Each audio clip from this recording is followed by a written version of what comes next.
غږ مې ورک دی مورې مورې ستړی غږ په چا وکړمه غږ مې ورک دی مورې مورې ستړی غږ په چا وکړمه چې دا به د چا کره ډوډۍ لري او د چا کره به کښېني او د چا کره به پاڅي که زه دا تمامه دنیا راغونډه کړم چې د د سنبالولو زګیانۍ د د جامې د اینځلو زګیانۍ د د ډوډۍ د ورکولو زګیانۍ بېګا ماښام کوی نه راغی په خپله مې وله ډوډۍ پخې کړې ورته مې کېښود زړه مې وچاود زړه مې څوک مې د ړند لټۍ په خوله کې مې دن نه سوري دي سوري دي پکې په دې امره ښځو کې دله په کلي کې خلک جامې وینځي ډېره غټه خفه یم ډېر غټ خفګان مې دی قدرمندو سلام کلام کوو خړمبې د دې کورنۍ د واړه کلیپونه دي دا تاسو ته لښایو کم از کم د مین روډ نه مونږ 15 کیلومتر بره غر ته راختي یو دا د دې ابۍ چې په کوم کور کې ژوند کوي د دې د حالات وګورئ دا وګورئ ادي خان صاحب دغه راشه دا لکه ته هر طرفه دا ځای کولو دی دې خوا دیوال نشته دې خوا هم دیوال نشته دا هم کولو دی او دا چې کوم دی دا مین دروازې سایډ دی ادي خان صاحب راشه ته وښیه دا وي دا مکمل کولو دی لکه کولو ایریا ده کولو دا ویني د دې چاردیواري نشته اوبه نشته بجلی نشته او دا د واشروم دا د ځان ته یو واشروم جوړ کړی دی بسم الله الرحمن الرحیم السلام علیکم ورحمت الله وبرکاته ستاسو ورور آینه د کلتور نه ازغرچی ما نن د لویر دیر تحصیل خال او علاقه سلطان خیل پاین او د کلی نوم دی ادوکه پاین چې دا کم از کم د خال د مین روډ د بازار نه کم سے کم دا 15 کیلومتر مونږ بره په غر کې سفر کړی دی دلته مونږ بره راغلیو نو په دې کور کې زمونږ یو مورکۍ ده هغه ژوند کوي یوه خور ده هغه ژوند کوي خو ژوند څنګه کوي په کومه طریقو کوي څنګه تېرېږي دلته کې د هغې وخت هغه مونږ نن تاسو ته په خپله شیشه باندې څرګندو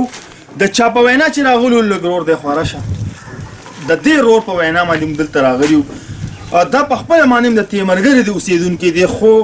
مطلب په دې غر کې زموږ سره ډېر زیات سفر وکړو دلته رالو الله پاک دې له اجر ورکړي د مورکۍ سره به مو خبرې هم کوو خو د دوی په وینا زه راغلی یم چې دقه شی دی دا کور دی او ډېر غریبانان دي ډېر بېوسه دي او دلته کې زموږ سره یو ګاونډی بل هم ولاړ دی لږ ورور راشه دی په دا یې ګاونډی دی السلام علیکم څنګه یې ورور ښه ټیک ټاک دا ولې یار د دې کور د حالات خو ډېر زیات بګړاو دی لکه نه دیوال شته نه بجلي شته نه اوبه شته داسې لکه یو سهولت مونږ یاد کړو چې هغه دلته میسر وی یا وي نو مونږ به وایو چې زه شته دی خو دلته کې داسې لکه یو قسم سهولت نشته آیا نه تاسو د دې ګاونډیان یې موږ د دې ګاونډیان یو ها نو دلته کې چې زموږ د خور او د مور دلته ژوند کوي خطره یا غلغدو وغیره دلته کې څه خطره نشته دی نو داسې خو خطرې دلته ډېرې دي خو چونکې زموږ کور په دې د پاسه دی نو په دې باندې خپل نظر ساتو د دې دغه یو چاړې ځای چې خبرې نشي کولی ګلګیر هر قسم لیول باندې کلي والا خپل کوشش د دوی سره کوي خو چونکې مجبوري دا ده چې کلي والا ځان له مجبوري دي تاسو 15 کیلومتر د بازار نه بره غره ته راوښتل په غره کې خو چونکې مشکلات ډېر دي د حکومت په وجه باندې هم د دوی سره څه هیلپ ملپ لکه نشته دی دا خو موږ د ورور ته مبارکي ورکوو چې دا د تیمرګر نه تاسو راویستی او دې ځای ته دلته میډیا نشته بجلي نشته په خپله باندې کلي والا د هر قسم سهولت نه محرومه دي د اوبو نه محرومه دي د روډ نه محرومه دي نو کلي والا ځانو ته په خپله باندې مصیبتونه ډېر دي او د دې سره هم د خپل وس مطابق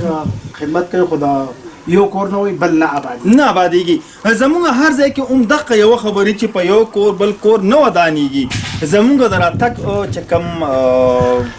خبره ده نو هغه سره د کتونکو سره شریکول دي چې دا شان مونږ ستاسو ټایم نه سیوا کوو ستاسو تنده نه سیوا کوو تاسو به اوس هم وایئ چې څنګه چل دی بس اصغرچي ما دی لګیا دی خو ما تاسو ته د دې ځای هغه حالات لښول نو راځه چې د دې مورکۍ سره خبرې وکړو مورې السلام علیکم. وعلیکم سلام. مورې څنګه یې ښه یې؟ ښه یم، تاسو څنګه یې ښه یې؟ خیر دی مورې. مورې دا راته ووایه چې دې رور ته خو چې زه ګورم که نه برداشت رانه نه کېږي، خو هغه ناسته ده کو به مجبوري ده، لکه په سکرین باندې ښودنه د خلکو ته به یې وښایو لکه دا د ده د حالت ولې دا په څه وجه باندې دا اوس د کوړې ته ختلی و او غوزان یې را شو کول، دا راولېدلی دی او دا په سر لګېدلی و او دا برهان شوی دی، هم چاړه شو او هم کوڼ شو، نو خراب شو. نو دغه پلار یې 6 کاله په کټ کې پروت و په ټي وي مرض باندې. ما وله دا ګیډي دی وړو لوړو او خرڅول به مې، بیا راله د دې خلکو به راله لږې لږې دانې راکولې، په هغو به مې ګزاره کوله، پیټه به مې راوړی شو. یو سیر دانې م خپلې نه کېږي. وراره مې و هغه سعودي ته لاړ شو، دغه د چای ګوړي کار به رالغه کاوه، هغه راوت شو. اسره بسره مې نشته، دغه دی دغه لږ ولاړ دی. اوس د پیټې نه پرېوتې یم، سر راباندې ګرځي راولېږم، هېڅ کار نه شم کولی. دقه شانتې ناسته یم، خو دغه قدرتي کومه چې د منډې کاري نو بې زما نه نه کېږي. سهار مې خپله نوسۍ بانډې ته بوله، د بانډې نه مې بیا خال ته بوله. څه خو دا چاړه دی، دا په هېڅ کې نه دی، نه اوري او نه ویلی شي، دا نه اوري او نه ویلی شي. دا چاړه دی راسه په دې زګي سملو په دې ډاګو چې باران راخیستي. اوس خو ګرمي د کوټو ته ننوځو، پکې راکه نشته، بل څه راکه نشته. مورې دا راته ووایه زموږ دغه خور چې ده که نه تاسو سره چې دلته ژوند کوي، ستا انګور چې ده دا ستا د دې زوی ښځه ده که نه؟ دا زما د بل زوی ښځه وه او څه ورانه د دوی په منځ کې راغلی و، نو هغه په ځان باندې تیل اړیل دي. نو بیا د هغې 2 نونه وې، نو چې ما بیا دلته نکاح کړه نو دوی د هغه نه وشوې، نو 4 نونه یې د حقې نونو ته ناسته ده او حقه نونو ته ناسته ده. خپلې نونه وایي نه شمه پرېښودې، خپلو نونو ته ناسته ده. او زما خو یوه لور ده جو واده ده او دغه مې چاړه دی، جو دې چاړه ته ناسته یم، نو د ده د اخیستو راغیستو څوک نشته دی چې زه نیمه جو دا چاړاریانې نو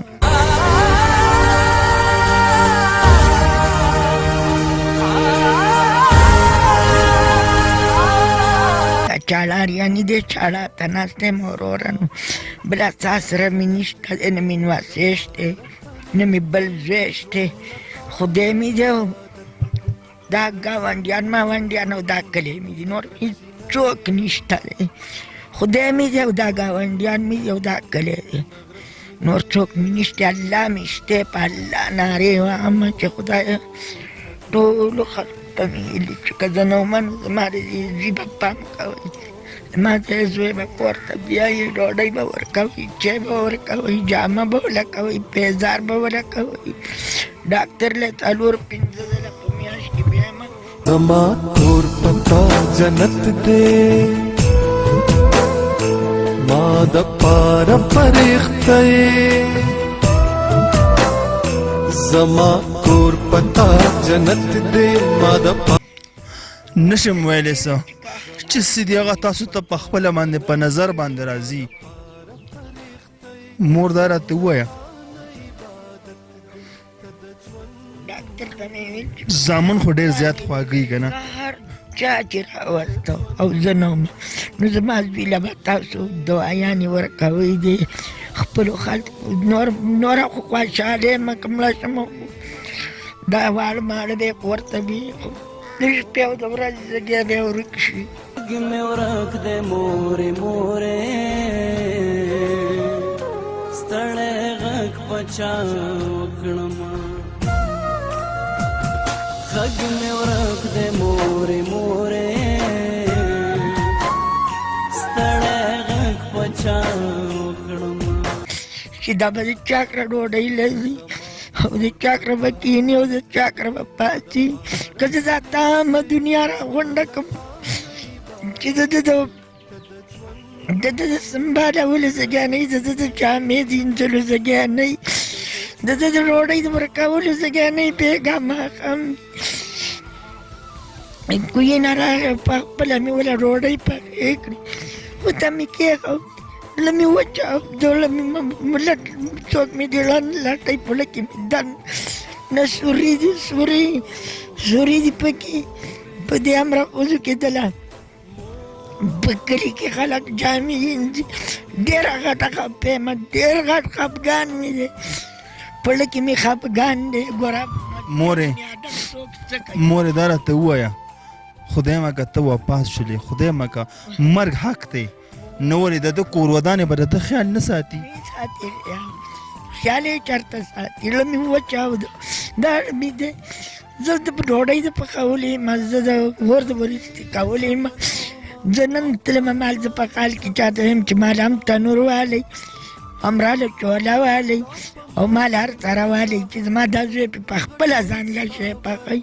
ډېره غټه مجبوري یم که نو ډېره غټه مجبوري مې ده ډېره غټه مجبوري مې ده د ده دوه نوڼه دي یوه په لسم کې ده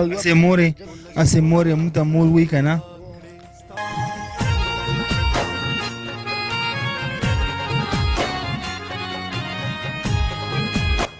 مورې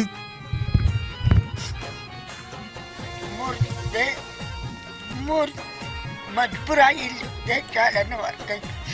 مجبور آیلی خدای چاله نه ورکوي مجبورۍ نه خدای تور کافر وساتي په ما غټې مجبورۍ تېرې شوې او الله شکر دی ورانه مې نه دی مورې دا راته ووایي چې اولاد ګران وي که نه ګران ډېر ګران ډېر ګران یې اولاد مې ورک دې مورې مورې ستړی غږ پچا وکړمه مورې ماله ژړا په دې راسي که نه چې ته د دې خپل چاړه زوی سره داسې وخت تېری نو ما ته خپله مور را یاده شي چې زما مور به زما سره څونه مینه کوي ما کور پتا جنت دې ما د پاره فرښتې زما کور پتا جنت دې ما د پاره فرښتې ژوند لتا نو زه خپل سعید ګورم وایي د سعید نه دې خدای تعالی جوړه کړی دی یو وروره د دې اجر به ماله خدای راکوي که نو زه چې دا دومره خواري کوم او په دې مورې زه نه ملا یم نه مفتي یم خو زما زړه دا وایي زما ضمیر دا وایي چې مورې الله به تا بخي په دې باندې ته جنتي یې ځکه چې ته داسې یو مورې معمول چې کم سفر وکړه که نه 15 کیلومتره سفر چې دا تا په غر کې او دا خپل بچې دا ته ډاکټر له په میاشت کې بوځې او بیا واپس راولې نو 3 ځله نو زه دغې ته ګورم که نه نو ماله د افسوس په دې راځي چې یم مورې دا ته چې کومه لار وښې نو دا خو لکه دا خو د ځوان لار ده او تاسو په دې بوډاوالي کې دا لار وښې شپږ کاله ګېډې مې وړلي پلار یې ځوان دی بیا مې وراره سعودي ته شو هغه جامې به ګنډلې نو چې جامې به یې وګنډلې نو ماله به یې 100 روپۍ رالېږلې هغه وراره زما راوټ شو بل وراره مې هغه مړ شو زما بیخي درک بند شو بل وراره مې مړ شو زما بیخي درک بند شو زما کور پتا جنت دې ما د پاره فرښتې قدرمنو دا دوه وروڼه زما سره ولاړ دي زموږ مقصد او غرض صرف دا دی که نه چې دا مور د ډېر دلته کې ډېر ستړی ژوند کوي ډېر زری ژوند دلته کې تېروي نو زه وایم چې ولې نه که تاسو د څه نه څه مدد څه نه څه مرسته د دوی سره وکړئ چې د دوی دا چاردیواري مونږ وکړو دوی ته د اوبو دا مسله حل کړو او دونه خو به نه کېږي خو زه یم که داسې وشله چېره